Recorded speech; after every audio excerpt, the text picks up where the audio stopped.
حضرت عبداللہ بن جعفر بن ابی طالب رضی اللہ تعالیٰ عنہما سے روایت ہے، رسول اللہ صلی اللہ علیہ وسلم نے فرمایا، اللہ تعالیٰ قرض لینے والے کے ساتھ ہوتا ہے حتیٰ کہ وہ قرض ادا کر دے، جبکہ قرض اس کام کے لیے نہ ہو جو اللہ کو ناپسند ہے۔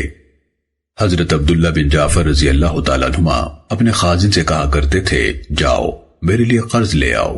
رسول اللہ صلی اللہ علیہ وسلم کا یہ فرمان سننے کے بعد میں پسند نہیں کرتا کہ میں کوئی رات اس طرح گزاروں کہ اللہ میرے ساتھ نہ ہو۔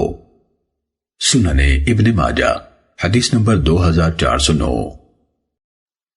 حضرت صہیب الخیر یعنی حضرت صہیب رومی رضی اللہ تعالیٰ عنہ سے روایت ہے، رسول اللہ صلی اللہ علیہ وسلم نے فرمایا، جو شخص قرض لیتا ہے اور اس کا پختہ ارادہ ہوتا ہے کہ اسے واپس نہیں کرے گا، وہ اللہ کو چور بن کر ملے گا۔